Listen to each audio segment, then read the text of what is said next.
ECSI fans, you want to revolutionize your sports investing habits? Allow me to tell you about WagerWire. WagerWire is an app that helps you become a superior bettor by allowing you to sync all your sports books and track all your bets in one place. See your current action, your betting history, and stats. You could also sign up for sports books and collect bonus offers. Follow them at WagerWire on X, as it's the best account on the platform. Head to App Store or Play Store now and search WagerWire and download the...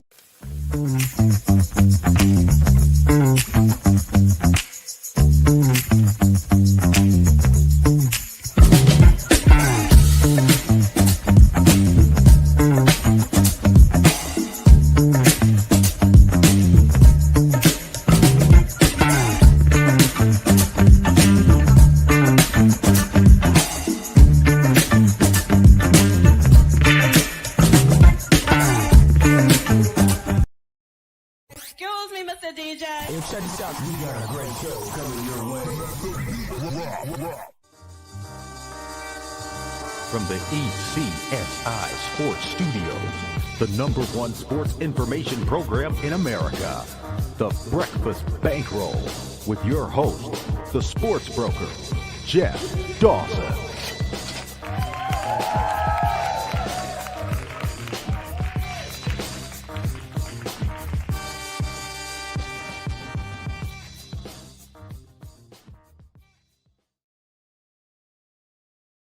Good morning, sports fans from all around the globe. I am the host, Jeff Dawson, East Coast Sports Investors, and it's that time for Re-Entry Monday with good friend and colleague, Mr. Scott Webb, live from Tampa. As I'm live from a brisk, cool 27 degrees in Cape Cod, Mass, as we talk what happened over the weekend, of course, in college football, the championship games, the decision by the committee, and in the NFL, where the AFC, through the demise of a few teams and an injury to Daniel Jones, basically the playoff looks, the structure got set up pretty clearly. And so much to talk about today. And of course, the beginning of the hot stove winter meetings, baseball, hopefully a few signings today, maybe a trade or two, maybe the Red Sox get Kyle Schwarber. I think he's staying in Philly. That's just my 2 cents there. Do they take Bregman, bring him back? Do they pivot? Do they go to Bo Bichette? Do they make a trade for Cole Ragans or someone else, whatever? So, but first and foremost, a shout out to our proud sponsors and partnerships. It's WagerWire. Head on over to Google Play, download the app. It is free. And of course, AtlantaSteaksandSeafood.com. Steak, seafood, chops, appetizers, wines. Terry's got it all. Come on over to AtlantaSteaksandSeafood.com. Without further ado, let's bring him in. Scotty Webb. What's up, champ? Hey, good morning. How about them Bucks ruining the Survivor Series? I think there's like 11 people left or something. Yeah, 11 or 9 actually, and the funny is, a couple weeks ago there was 4,000. So it's just how it works. It is what it is. There's so much to talk about. It's funny because I don't know where to begin, because each topic in my head right now, I think we could talk about for one show. My headline is the Chiefs' reign is officially over. Sounds like my fantasy football this year. I had one team that had the opportunity to get into the playoffs for $250,000, set up perfectly. Basically needed 100 points between Mahomes, Kels, Rice, and I got McConkey tonight, and I'm on pace to set an all-time record low for me. So, I do want to start in the college football. We watched the championship games, all the social media, who's in, who's out, all the false odds. Notre Dame minus 4,000 to be in. Indiana upset over Ohio State, which didn't do anything anyways. But I'm going to say it this way, Scott. The actual decision, and they won't say it this way, but the actual decision of Notre Dame versus Miami, Miami got in, and the final decision, because Tulane and JMU are in. We do know Notre Dame's better than both of them. It's a flawed system. We can get into that. But the actual decision came down to a 3-loss Alabama team versus a 2-loss Notre Dame team. And they chose the SEC. They chose the fact that we can't, take away from a team playing in the SEC championship. Yeah, basically BYU lost twice to the number 4 team, but they penalize is the word I was looking for. You can penalize BYU, but we can't penalize Alabama. Yeah, I think there's a lot that you could unpack here and you could read into, and you can kind of say, hey, this is what's going on. The way I see this is, if you remember back when, we had the polls, the AP polls, and the AP polls said, hey, these are the 1 and 2 teams, right? And then they didn't even play each other necessarily. If it was Ohio State, and Ohio State had to go to the Rose Bowl, and Georgia had to go to the Sugar Bowl, they wouldn't play each other, and the voting would be who won the championship. So we evolved to this process where at least the teams get to play on the field and do a little bit, right? So the whole mechanism is designed theoretically, and I say theoretically because I don't believe it, theoretically to put the best teams out there and let them play for the championship. That's what it's for. Well, the way I see this is it's pretty simple. Notre Dame, power rating wise, if you make a line, they're like the 2nd or 3rd best team in the country. They're that high on a power rank. So now you're going to throw them out. You're throwing them out. So I think that's wrong. A, B, I think that when it comes to it, there's no way that you, and I get it. It's the basketball thing. The Sweet 16, 64 teams, and these Cinderella teams in there. Get them the hell out of college football. And I don't mean that in any disrespect. But when you got JMU that makes it in, and you got Tulane that makes it in, okay, and then you have, the BYUs of the world and the Notre Dames of the world who don't make it in. And then you look at the spread. The JMU is 21-point underdogs to Oregon in that game, and Tulane is 16.5-point underdogs to Ole Miss. Neither one of those other 2 schools, BYU or Notre Dame, and Notre Dame might even be favored against somebody like Ole Miss or something. The reality is they don't have the best of the best playing, so it's a soap opera to begin with, and in my mind says, if it's a soap opera to begin with, I'm not going to worry too much about it, because ultimately the top 4 teams are the best. And I get it. Ohio State was not in the top 4 last year, and they went on and made an amazing run and blah blah blah and all that stuff. But the top 4 teams are the teams that you got to beat. And if you can't beat the top 4 teams, then you're going to have a struggle, and especially this year. So I think that, everybody can cry over their spilled milk and do this and do that. But the truth of the matter is it's not set up to put the best 12 teams on the field and let them play for it, which is, I think, originally what it was supposed to do. It's not. So now it's a soap opera kind of, we need 16 people on a committee to pick these teams and blah, blah, blah. And all this other nonsense.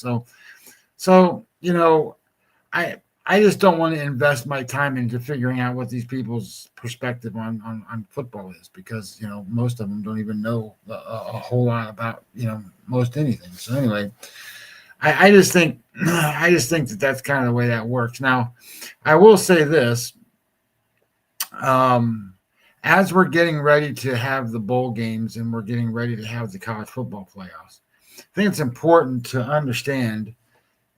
For example, when Ohio State played Indiana, and I made the comments before the game, I didn't think either team was going to really give their full best effort. And to be honest, 13-10 defensive slugfest.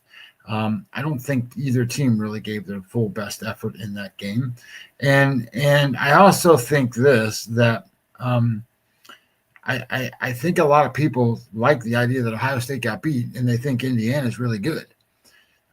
So let me just share this, and this isn't me. This is, I go look at data, and one of the data points that I look at after a game is what's called post-game win expectancy based off of the performance of the teams, right? So you look at the data and you see what happens. Ohio State should have won that game 55% of the time. And Indiana should have only won 45% of the time. Just remember, Ohio State went for it, on 4th and 1 or whatever it was, or 4th and 2 or whatever, and Julian Sain's knee was down. They had to review it. They gave him the first down, then they reversed that. And that was like the 2-yard line or something. So that didn't, they didn't score in that drive. And then they missed a chip shot field goal, which would have put the game into overtime or whatever. But my thoughts on a lot of this stuff is, I think that the public is going to see recency bias on some of these games, and they're going to go and say, oh, well, this, that, and the other. Well, if Ohio State plays Indiana again, guess what? Ohio State will be favored. It won't be Indiana. It'll be Ohio State. So I think as you kind of break down some of these things and you start looking at them, it's very important to understand what you saw, and look at what you saw. We talked about Alabama as being very fraudulent going into the game against Georgia, and Georgia buried them. The data shows Georgia would have won that game 99% of the time. So they just buried that team. So now Alabama gets into the playoff, and they're going to play Oklahoma. So you got two of the most fraudulent teams in there, Oklahoma and Alabama, and they're going to get knocked out, one of the two. And then they got to play Indiana, or I think it's who they played. And I think Indiana will beat both of them because of their offense. They just can't. Those two teams don't have offenses, and if you don't have offenses in the final in these things, you're not going to go very far. So I think as it kind of plays out and where you're kind of looking at stuff, JMU's out and Tulane's out after the first game, and then we move forward and you get some of these. Hey, thanks PB, thanks for the repost there, buddy. I appreciate it. But as you're doing all of this stuff and you're analyzing what's going on, just be sure you really, really look at what you actually saw, and support it. Like so where is there we go. So Alabama, Georgia beat out. Win expectations was 99%. Texas Tech was 98. Boise was 96. Duke was 62, and that game went into overtime. Indiana was 43.9% win expectancy, and what's that? Oh, Kennesaw State. Kennesaw State was 42% win expectancy to win those games. So those teams are going to play in bowl games, and obviously there's way more to the bowl games now because you got to figure out who's playing and what kids are sitting out for the combine and what kids are nil transfers and all that kind of stuff. So it's a mess, but at the same time, just remember what you saw. That's all. Yeah, I mean, bowl games, I think 7 teams, Notre Dame right at the top of the list, not accepting a bowl bid. Now it's the teams, that a lot of, like I said, I think it was up to 7 teams have decided not to go to these bowls. And again, just money grabs. And then it's who's playing, who's not playing, what's their motivation. So people get so excited. All these bowl game on TV, therefore I must bet, and it just becomes a bleep show, where these used to be such great times, especially during the holiday seasons where they would kind of get us through the month of December. And now it's, I'll be honest, like the Yukon team right now is happier than Pig and Doodoo. They're back at Fenway, and I think they're playing Army. There's a team excited to be in a bowl game. There's a team that's going to show up, even with a new head coach, excited. Of course, we know Army will be excited, but, sometimes in life, too much is too much. It's an overload, and the product gets stinky, smells soft. Like today's society, a lot of people are soft, I like to say. And watered down's a good word there, Scotty. How about watered down? Well, let's say it this way. So I think this Saturday, there's a bowl game. It's called the Bucked Up LA Bowl, Boise State and Washington. Okay, I'm good with that. I don't mind watching Boise State play Washington. That's probably a halfway decent game. The line in the game's 8.5. Washington's favored by. And theoretically, it's close enough to the end of the season that, I don't think these kids are going to sit out and all that stuff. It's just like another week of practice. I think they're going to play. So I think that's a pretty good spot. But then the next bowl game is Troy and Jacksonville State. You got UL Lafayette against Delaware, Missouri State against Arkansas State, Kennesaw State against Western Michigan. Who cares? I mean, I don't mean that any mean way, but nobody wants. Well, let's say it this way: most people don't want to watch these schools. I have to bet on them, so I have to kind of get involved in it to a certain degree. But I don't like to bet on these kids in these schools. They're not good enough to provide a consistent level of performance that's reliable enough to bet on. So I don't want to bet on these games. So not only do I not want to bet on them, I don't want to watch them because it's not the greatest football in the world. They're smallish people. They're not watching these giants go out there and do stuff and are graded the best players. So it's just not. You use the term watered down. There's just a lot of stuff going on here that makes very little sense. And I get it that that's what these kids play for. And if you're I don't know, I'm just looking at where they're playing. Like Kennesaw State and Western Michigan is going to go play at Myrtle Beach Bowl. Are they going to be excited to play at the Myrtle Beach Bowl? It's the greatest thing in the world to go play in some town called Conway, South Carolina, in some little dunky stadium that they can fill up to make it look good. I don't know. It's not like this Boise State Washington game where they're going to play at SoFi. How often do those kids get a chance to play at SoFi? Well, let's go play there.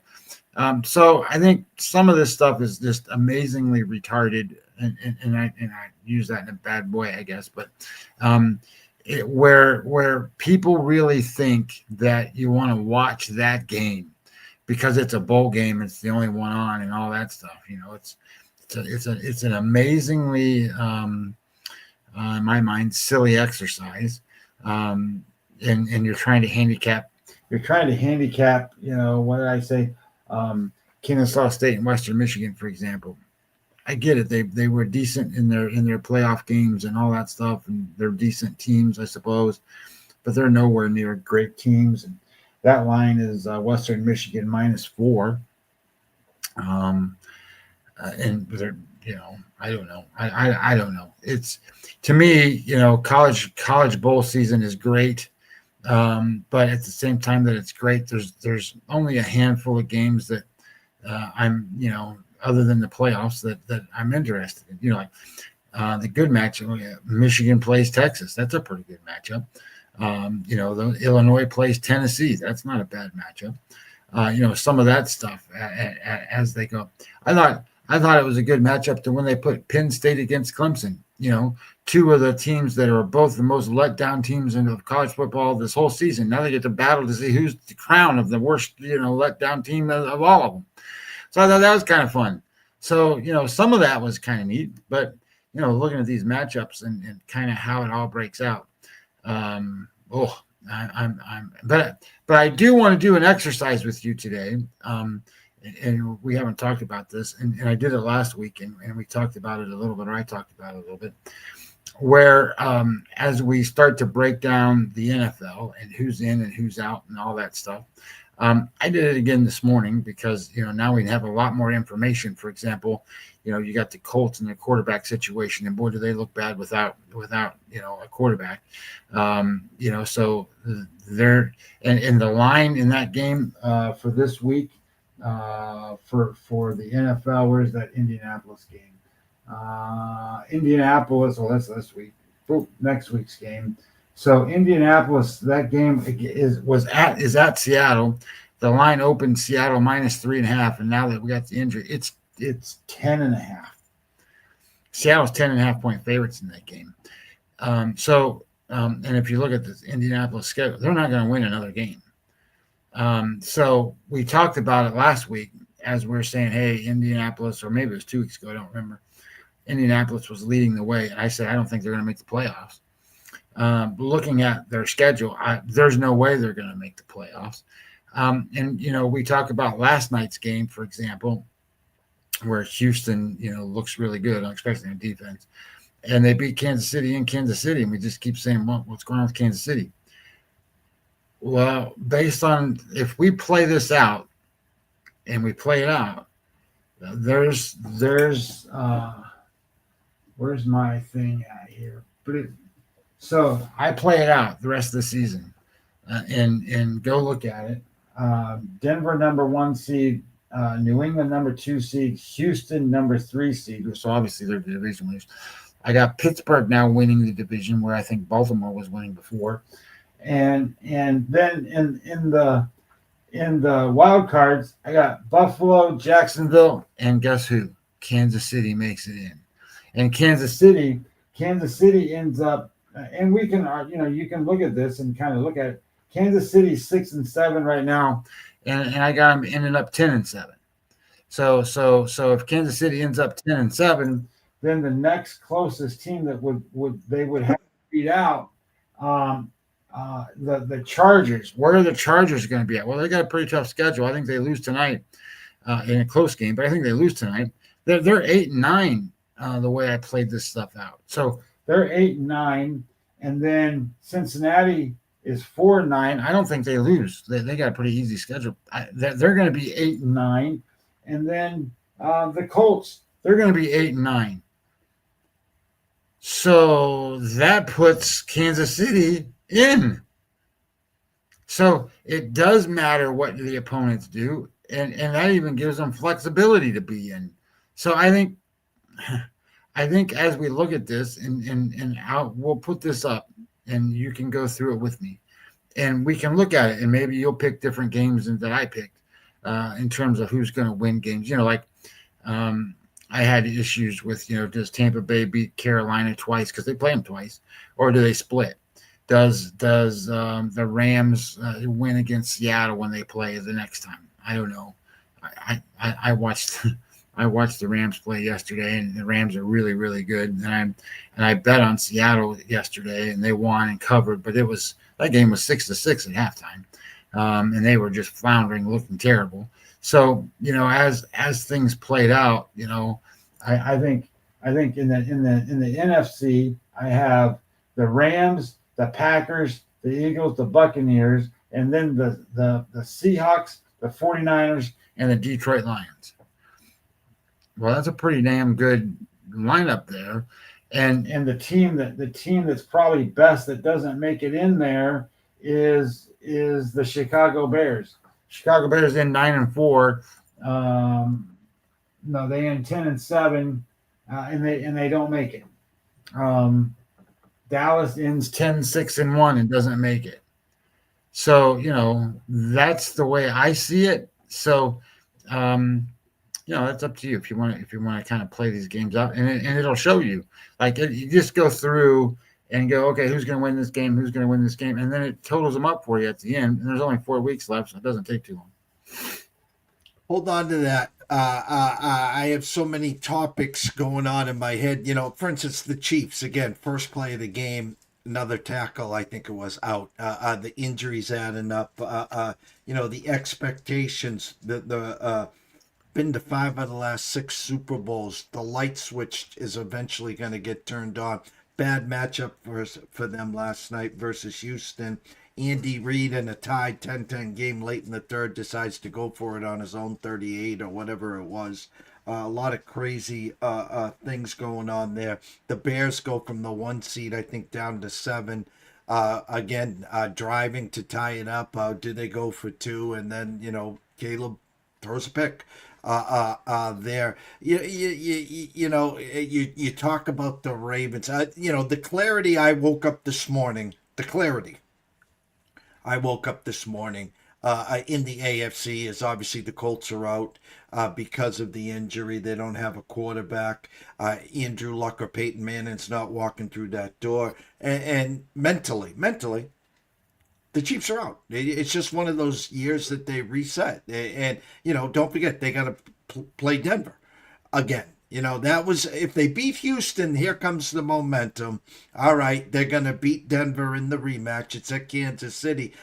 Scotty, I've never heard a Kansas City crowd so dead in my life. For the whole first half, I didn't hear one of those, oh, yeah. Nothing. It was like a Morgan there. It was like they knew what their fate was. I'm going to go back to the Ravens game. Lamar was hurt, comes back. They were 5-1 their last 6, but it's not the same Lamar. It's not the same Raven team. Okay, Scotty, and I know. Listen. There are so many flawed processes in the NFL. I want to go back to no review. I want to go back literally to you paying the officials. It's a lightning fast game. They make the call on the field and you live with it. In what bleeping world do you catch a ball and get 2 steps, not 1, but 2 steps clearly in the end zone? I'm talking about likely, and that touchdown, which would have given them the lead. And hats off, we had the Steelers over here in our Westgate Superbook contest. But likely is, whether it was last year on the end line, first game of the year against Kansas City. This year, going in, gets strip sacked. This year, going in, fumbles. It's always likely. They called it a damn touchdown on the field. And I had no stake in the game. None. Ball out here, 1 foot, 2 foot, and they come up with some asinine, well, he really didn't make the 3rd step. Meanwhile, the ball just got across the goal line on a tush push, or you got to hit the puck. It's so asinine. It's all about the rules. Well, here's where I'm going to probably be a naysayer in some of this stuff, and I don't know how other than to say it.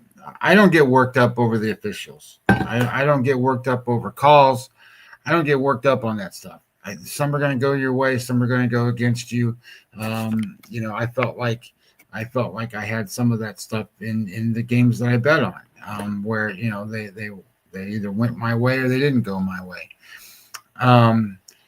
And everything's an interpretation. Whether it's a holding foul, whether it was, a targeting call, or, what a personal, like these damn stupid personal foul calls where, what was the game I was watching? I think it was Green Bay or something, where the Chicago Bear player grabbed the guy by the neck and, did one of these, like these, and then the Packer player responded and they didn't see the guy grabbing by the neck. So the guy that got grabbed by the neck got a 15-yard personal foul. I'm like, what are you talking about? But here's how I'm going to address this.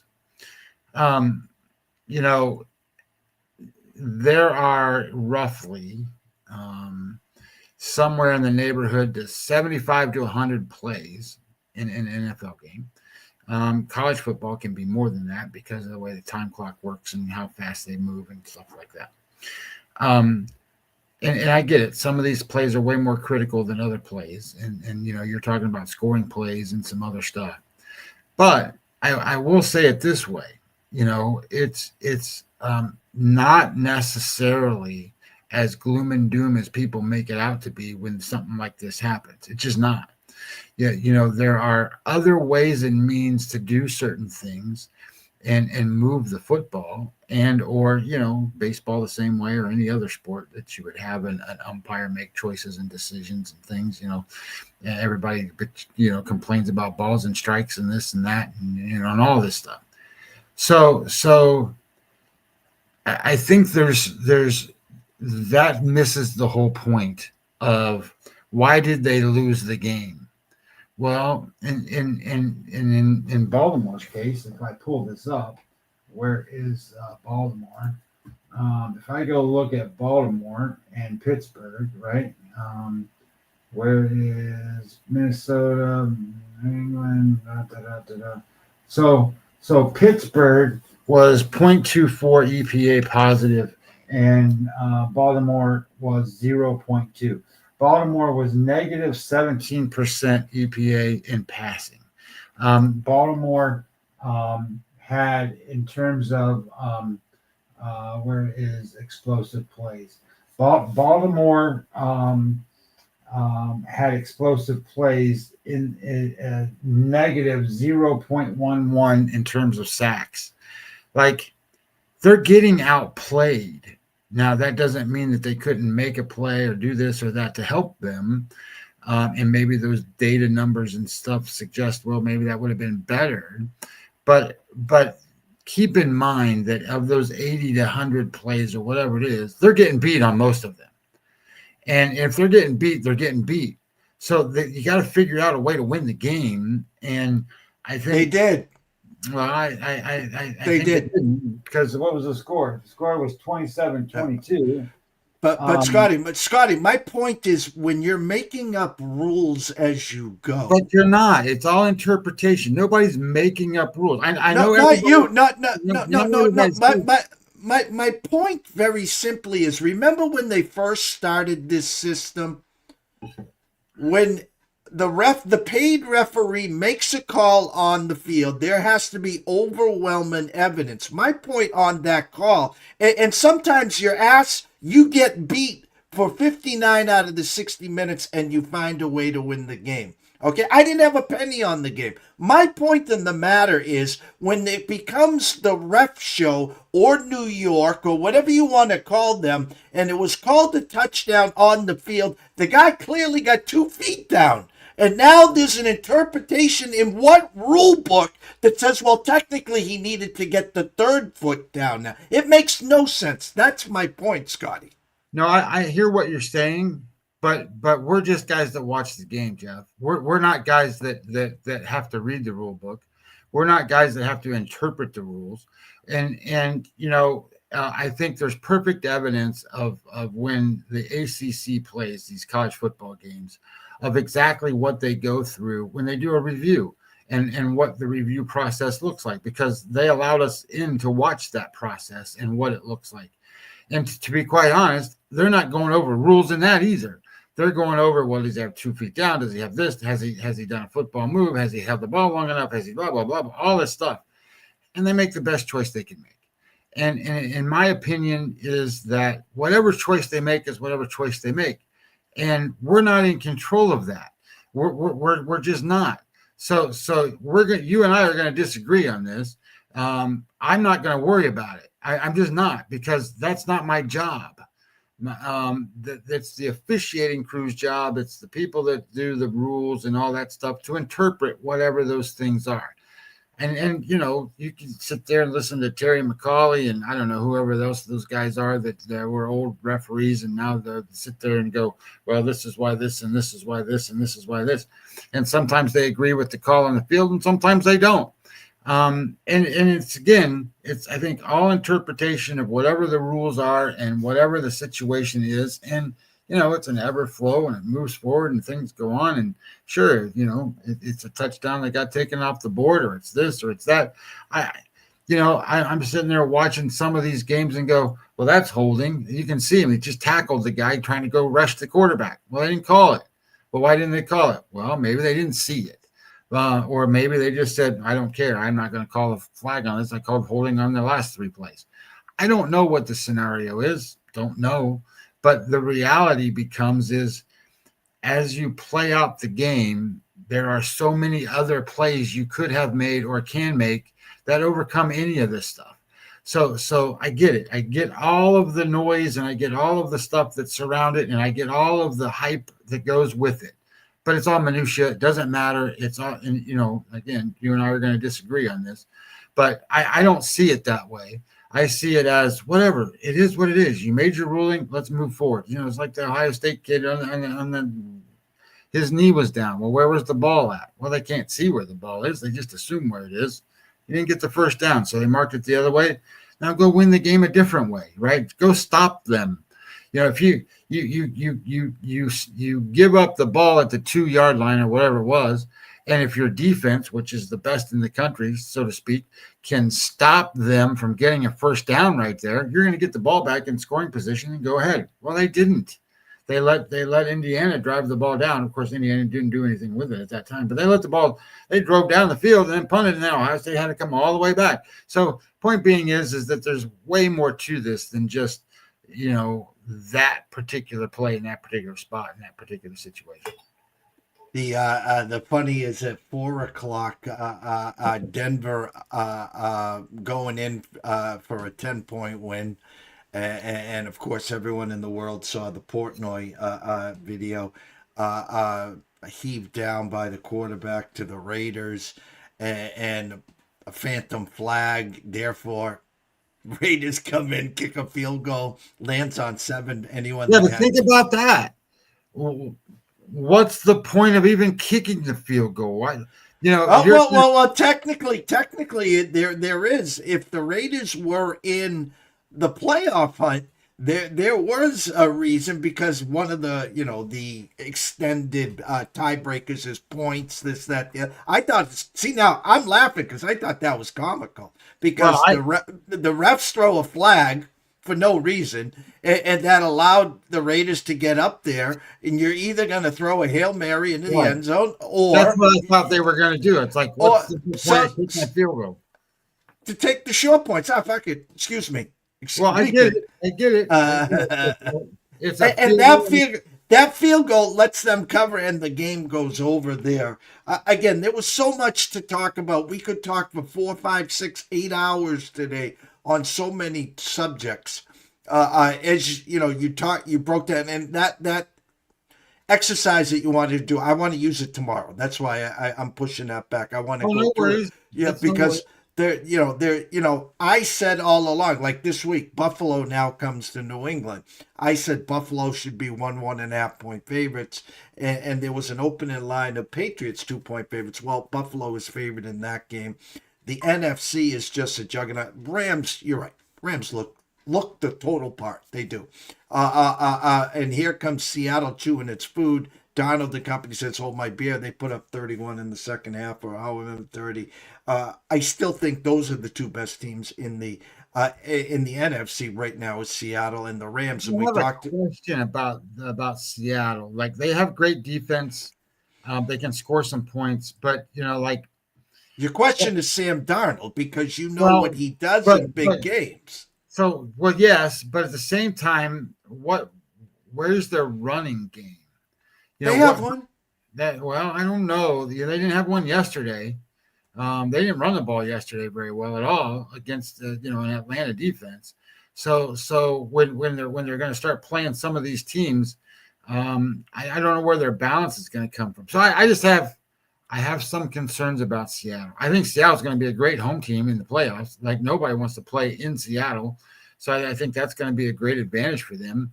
And then on the backside of that, I mean, Njigba's been, he's been, I don't know if you want to call him the offensive player of the year or not, but I mean, he's got 75 million catches, and he's a lot of their offense. So you take him away. I'm concerned that like the Rams, they got 2 or 3 guys you can throw the ball to. They got a great running game. They got a great defense. So they can do more. And that doesn't mean that Seattle, I think, is a bad team. Don't get me wrong. I think when you start to look at it, you go and say, well, what happens if Seattle plays a team like, I don't know, Green Bay? What happens if they play a team like, I don't know, say San Francisco or somebody like that? How I think the Rams would be pretty good favorites in a lot of those spots. I don't know that Seattle's going to be that big a favorite in some of those spots. So I get it. I think Seattle probably isn't the number 2 team, and the Rams are number 1. I think Seattle is really good, but I have my concerns. I think they play great defense though, and I think that's what separates them from, say, like the 49ers, for example. I think the 49ers defense is a little overrated, McCaffrey's been really good, but they take away him. I don't know who they're going to throw the ball to, the tight end all the time. Well, and I can't get this out of my mind. I mean, it's just apples and oranges. Go back a week ago, and this Rams team gave up 28 points or whatever the final score was to Carolina, and Stafford had 3 turnovers. Go back to when Seattle was at the Rams, and Seattle had 5 turnovers, yet they were kicking a 61-yard field goal to win the game. It's all predicated on who wins the turnover battle. And both, I'm not comparing to see the Rams on paper, because of Stafford, because of McVay, should be and are the favorites in the NFC. But my point that I've been saying for a few weeks, Seattle's the most dangerous. If you go back about 3-4 weeks ago when I said whoever gets the 1 seed is blessed, because you're going to stay away from Seattle till potentially the championship game. And Seattle, with that defense, can travel. The problem is big stage, bright lights. Which Sam Darnold do you get? And in a playoff setting, even 1 turnover may be 1 too many, Scotty. Oh, no question. No question. What's interesting about that is if you look at the standings, and I was looking at this earlier today, standings, and you look at the NFC, point differential does matter. It does have a separation of say talent and let people know, like the Eagles are plus 21. Of course, they play tonight. The Packers are plus 75. The Detroit Lions are plus 90. So those are, quote, the best teams until you get to these guys. You have the Rams plus 152 and the Seahawks plus 161. I mean, that's how much more dominant they are over some of these other teams, and how their offenses have scored. Like you think the Rams score a lot of points? They've scored 379 points this year, but the Seahawks, they've scored 387. So they've scored more points than the Rams. And I think a lot of people wouldn't tell you that. I think they would tell you the Rams have scored more points. In the AFC, you have one team. There's one team that's plus 100, and that's the New England Patriots, Jeff. Your New England Patriots plus 100, and everybody else is plus 83, plus 56, plus 75, plus 91, plus 73, plus 25, plus 63. So I think, as you kind of look at this, there's some very good teams in the NFC. I mean, these teams are good. In the AFC, I'm not sure what's going to happen when the AFC battles out to finish out to see who's going to win that tournament to end up facing the NFC's best. I would lay money this way. I would lay money that the NFC is going to be the favorite in the Super Bowl. Last but not least, winter meetings start. Hot stove. I want you take your thoughts. Anything could happen. We know. There's been a signing this morning, by the way. Oh, who was it? Mike Soroka, signed by the Arizona Diamondbacks. Just let you know. Okay. Before we get to the hot stove, and again, why systems, why the world is flawed, and again, I woke up this morning, I was going over some stuff, and I'm in one of those spots mentally, and again, I'm not trying to debate you and me. It's just one of those weird, because I sent out a tweet yesterday on X, and I'll read the tweet to everyone because it was kind of funny, and how the day progressed, and basically in a nutshell, I said, what a day in sports today. Each topic succeeded the next. Notre Dame out of NCAA playoffs, likely TD overturned. Raiders miracle backdoor cover. Jeff Kent elected to the MLB Hall of Fame over Bonds and Clemens. And before we get to the hot stove, I know they're not allowing the steroids, guys, and I get all that. I sent this to my buddy in Montana, RT, and I says, try to explain to someone that doesn't watch baseball like we do how Jeff Kent is in the Hall of Fame and Barry Bonds and Roger Clemens are not in the Hall of Fame. Yeah, I think that one, it's an interesting scenario of what happened in the 80s, I don't know, or 90s or whatever you want to call it. I always thought Jeff Kent was a good player. I don't think he's a Hall of Fame player, but that's just me. But I have more of an issue with guys like Dale Murphy not being in there, because I thought Dale Murphy was the king shit back in the day, and I don't know what to do with Don Mattingly. I am, he was my favorite player when I was younger, so I loved him, and I thought. He was a surefire Hall of Famer type of guy, but he didn't play long enough, and he hurt his back, and I get all of that. So there's rules. I shouldn't say rules. There's interpretation of all of these things, and I would say that the interpretation of what those guys did, and I shouldn't say quotes, because at this point, the only reason they're not in is because of what they did. I don't think there's any speculation anymore. The Bondses and the Clemenses of the world, and that can go on and on and on to Sosa and everybody else. So you cheat physically, and put yourself. And so the way baseball has recovered from all of this is because, if you think about it, those guys that were taking this juice and taking the stuff. What's that guy's name? Palmeiro, right? Palmeiro or whatever. Raphael. Yeah. So he wasn't that good. He was good because he took the juice, and that juice gave him an extra advantage over the other players, right? So when you start to think about where baseball was, you had older guys starting to get paid more than younger guys, and older guys playing until they were 40 something. Before they were done, because they were still way productive. Well, they were way productive because they were taking junk that made them, way better than they really were. So they get that out of the game, and now what does the game become? It's a youth game.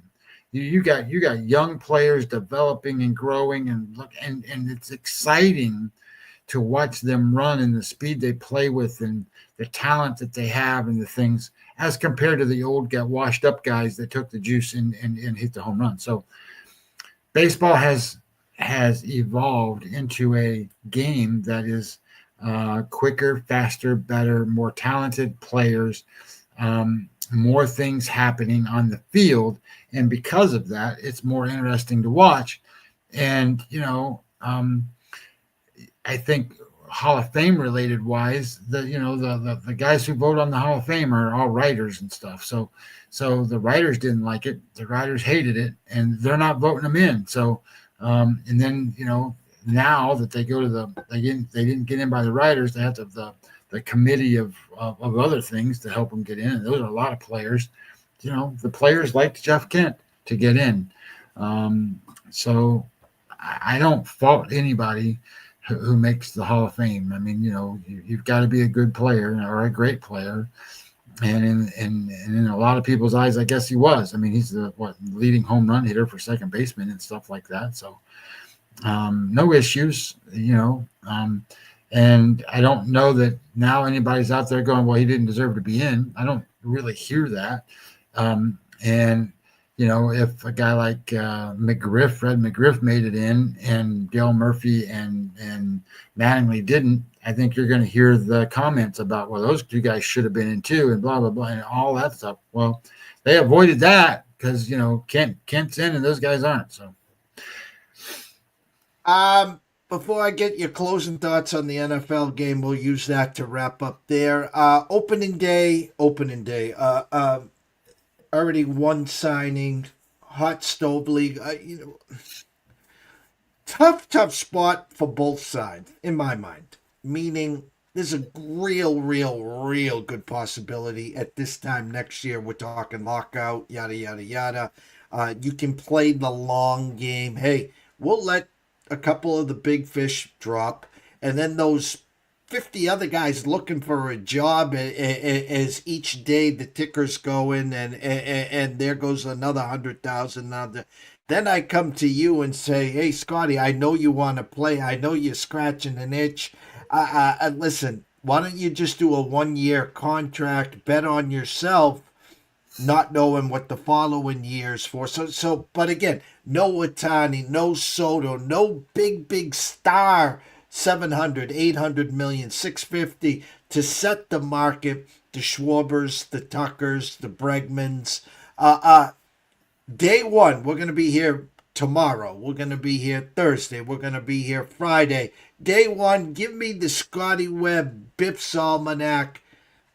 Give me something to hold on to for tomorrow morning. Well, I'm not sure how opening day at the meetings is going to be, to be honest. I guarantee you there's already plenty of conversations that's happened before this. But now you're going to have, teams meeting with agents, and teams meeting with teams live and in person. And, they give each other a wet willy, and all of a sudden, man, you got a deal, right? So, I'm not sure how that's going to play. Let me just say it this way. On X, you can do a lot of different things. And one of the things that I do is I make a list. I have lists on X of things I follow. So it just makes it a lot easier. And especially this time of year for baseball. So I have two different things. One is a list I created, and I have it's called MLB Reporters. There's 180 reporters on my list. And anytime they tweet something, it's in that list.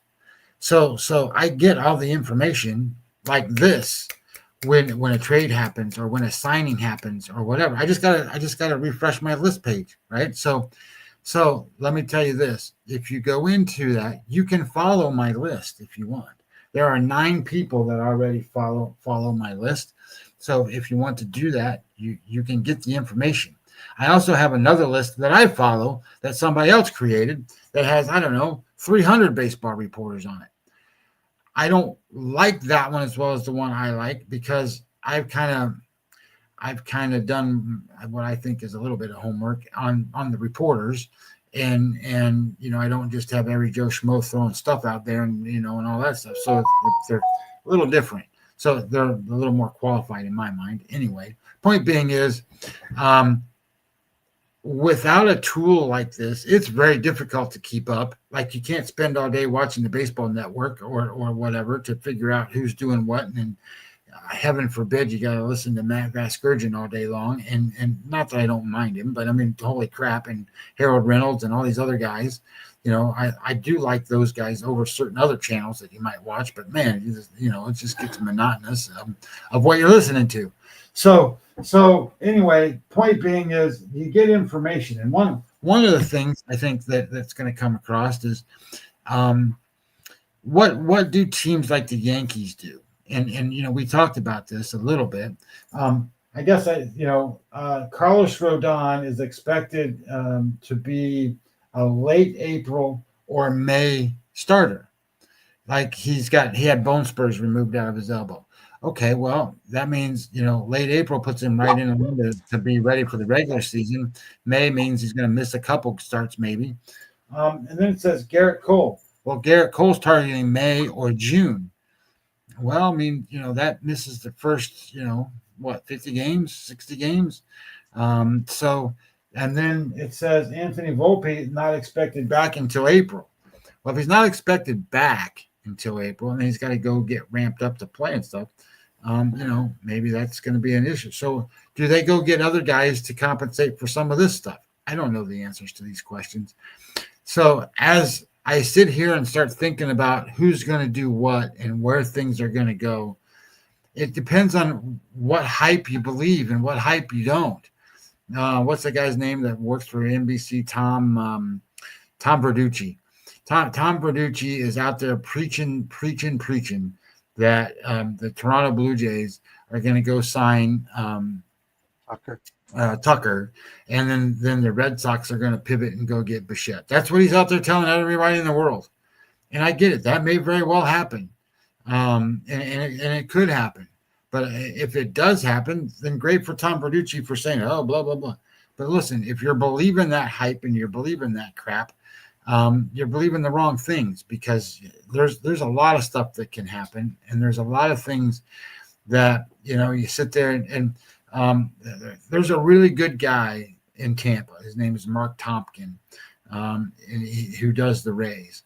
And, one of the things that he's never really done is he's never been a hype guy. He's never been, a blow up guy. But he put a tweet out the other day that I thought was kind of funny.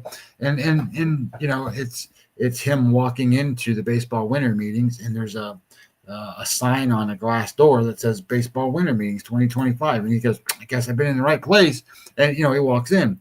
But his tweet basically said was, okay, Rays fans, if you're a Rays fans, tell me your dream case scenario of what you're hoping the team accomplishes, and then tell me what you think they're actually going to do. And I'm looking at this going, there's Rays fans out there not thinking their dream case scenario is to get Tucker. Or to, they were mentioned in the Ketel Marte trade, stuff like that. And then their reality came back to, we'll probably sign, Zach Lytle again or something like that. So it's interesting how some of this stuff happens, but trust me when I tell you that you got to be careful what you listen to and what hype you believe in, because if you're a hype guy, you could get really let down by some of the stuff that you hear and where things go and all this. Especially like if you're a Blue Jays fan and Tucker doesn't sign with the Blue Jays, and I don't know, let's just say he goes signs with the Astros again, making this up. But say he goes and signs with the Astros again, and and you thought you were a Blue Jays fan, and you were going to get, just like you thought you were going to get Shohei Ohtani when he's on his airplane and blah blah blah. Remember that? I mean, people have lost their mind when it comes to how to prove this or that or whatever. Look, it's way better to not speculate. And it's way better to sit there and go, hey, it would be nice. I think it would be great. But once it's done, evaluate what they've done and then give them a grade and try to figure out where they go and what their next steps are, right? Because you've got several things in play here, right? You've got free agent signings, and these guys are together now. So you're going to have Major League Baseball trades, and not just prospects. These aren't just prospects being traded now. These will be big league players for big league players. And you can evaluate that stuff on your own. There's the websites that you can go to that will evaluate it based on dollars and cents and what players are worth and whether somebody overpaid or underpaid and all that stuff. It's out there. So do your homework, do the things that you want to do. But I guess the biggest thing I would say is listen to what the general managers of each team, when they have these interviews with people, how they view their teams, especially right now, because they're going to be optimists. And if they're optimists right now, they're going to be starting to think about how strong they like this or how strong they like that or whatever. A team like the Oakland A's, who I don't know if you even can call them the Oakland A's anymore. They played, in all these different cities, and I think they're 1 year away yet from being the Las Vegas A's. What do they do? How do they react? They got a pretty core nucleus of guys. This Kurtz kid was Rookie of the Year last year. Plus they got an offensive lineup that can match up against quite a few other teams. They don't have much pitching yet, but you get to a point where you sit there and go, well, do I go sign with the, I don't know, whatever A's team they are, and then we get ready to play in Las Vegas in 2027, and then they lock them out, and they can't play in the new stadium and stuff, and be like, well, I don't know what's going on with this team. So it's interesting, all of this stuff of how it all plays out and who can spend money and what kind of money they're going to spend. And like the Cardinals, when is the last time the St. Louis Cardinals have been in a rebuild, total tear down rebuild mode? And not just been, one of the front runners to win. Well, they're not a front runner. To be honest, they're one of the worst runners. That they could be the as it kind of sits, as they start trading away pieces and doing different things.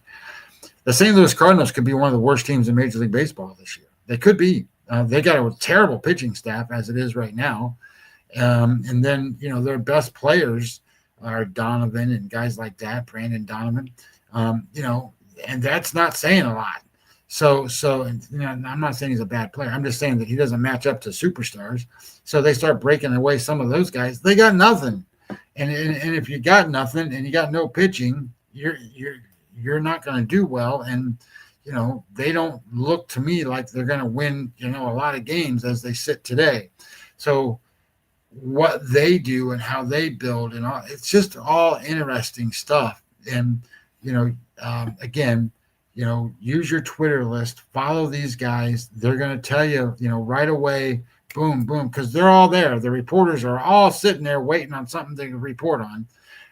And just don't buy into the bull crap that the reporters tell you either, because, it's bull crap. So you just do it, listen to them, what they trade and where they go, and how injuries are affecting teams, and obviously how salary and money and stuff like that affects what they do. But I would think that we're going to get a handful. I don't know if all of them, but a handful of the top guys I think are going to go this week. A handful. And, I sit here and I read some kind of article. I don't remember who wrote it, because maybe I just blew it off and said this is stupid. That there was a greater chance than a lesser chance that the Tigers were going to trade Skubal. Well, if the Tigers trade Skubal, well, that's going to be the biggest deal of the whole summer or the whole off season. So that'll blow up everything. So I guess we'll see how all of this stuff kind of pans out, and see where things end up, and be surprised a little bit and maybe not surprised, and figure out, like, what do the Diamondbacks need this pitcher for that they just signed? I forget what was his name. Who did I tell you they just signed? They just signed. There he is, Mike Soroka. Look, I get it. Mike Soroka pitched pretty well last season for the Cubs, but he didn't pitch a lot, and he's not a great pitcher. And the Diamondbacks got him. So are the Diamondbacks pitcher? Isn't that going to replace Gallon? Well, maybe. I don't think he's going to be as good as Gallon. They already lost Merrill Kelly. So they went all in, remember, on pitching, and they got Eduardo Rodriguez, and they got what was the guy's name? The biggest waste of money. I told everyone to say Corbin Burns, stay away. Yep, they got Corbin Burns, and what was the other guy's name? They got his arm fell off, and ended up he didn't pitch much for them either. So they had issues with their pitching, and they thought, well, these guys are all going to hit, and they're all going to do this, that, and the other thing. And then, Mertel's out there on the field crying because somebody said something about his mama or something. I don't know what's going on with that team. It's just an amazing thing, and they got rid of their first baseman there that they really liked, and he didn't do much. I think he went to the Astros and didn't do anything. So it's just an amazing process of how baseball is, and what the camaraderie looks like, and how each player plays off of each other, and whether they're any good or whether they're not any good. But there's reasons for stuff. I got Mike Soroka for my pitching staff. That means I'm going to get rid of this guy, or I'm going to do that, or or however it works out. Whatever. I mean, yes, Gallon is going to go somewhere. And he's a decent arm, but he's, if he wasn't the best pitcher on the Diamondbacks last year, I don't even know if he was the second best pitcher on the Diamondbacks last year. So as things kind of play out, and as they go, some of these guys, they miss their worth window. My speakers are starting to play games with me, so my headphones. So, myself and Scotty will be back tomorrow, same time, same bat station. Hopefully with some signings. Quick 30 seconds to 1 minute thoughts on NFL tonight. Philly opened at 2 with a 43.5. Money crashing in on the under, down to 41.5. Philly -2. Scott. Yeah, I think this is one of those games where if you're a guy that can sit there and go, I don't need to bet a game, then don't bet. I think the numbers are relatively close. I ran it through the process here and comes out 24-20 with Philadelphia, 24, Chargers 20, and 10,000 simulations. It basically says, look, the Eagles are going to win 55% of the games, and they're going to cover the spread 53% of the time. Okay, well, that ain't good enough for me to bet. You know what I mean? Like I don't get it. Then I further up questions, right? Well, if that's the case, do I play the money line? Well, the money line I can get is -126. Well, that's not good enough value to bet. So you want it to be like 115 or something. So 126 is too high. So then I looked at it and I go, well, what number do I need? Well, according to my AI system, it says you need -1, -105. It's not going to ever get there. So I think if you have -1, -105, and then that's an EV positive bet, then you bet it. If you can get that, not good for you. But so I think you run into the problems of, how many yards they gave up last week, the Eagles, to on the ground? It was like 250 yards, I think, that they gave up rushing against them. And then you're going to bet on the Chargers with a guy that's got a broken hand as a quarterback. I get it. It's his other hand. But, what does it actually look? How does this game really match up? And I think that's sort of the problem is, sometimes the Chargers come out there and play and they have good defense. Sometimes the Chargers go out there and they don't.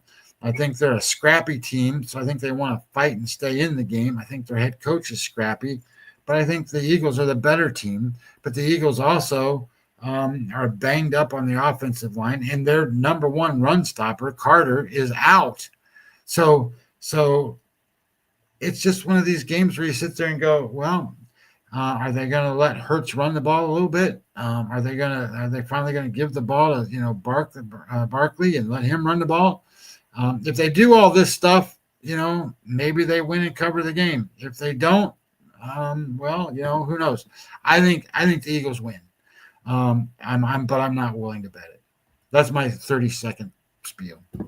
Shout out to PB. Shout out to Mr. Lucky on his way back soon from Japan. Dr. Lance, everyone watching and listening, we thank you. Myself and Scotty will be back tomorrow, 9:15, 9:30 at the latest. Hopefully with some signings. We'll do some recap on the Philly Chargers game.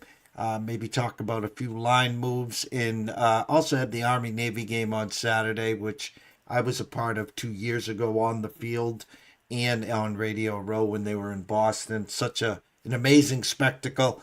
Boise State, Washington on Saturday as well. So for myself, Jeff Dawson at EC Sports Invest, the one and only Mr. Scotty Webb at Webby20 MLB. Wish everyone a blessed day. Enjoy yourself. Guys, remember this. It's the first day of the new week. If you had a bad week last week, well... college football, I was 3-0 on the plays I gave out. That was good. It was very good. I forgot about that. ECSI VIPs 10-5 for the week, graded, and then yesterday with our Sunday fun day and family day, we cashed late on the Ducks team total over. So let's have a week. let me just do the quick math. 23 days left in this month. Let's finish strong. Guys, enjoy yourselves. Locally, 27 degrees. Bundle up and stay tuned.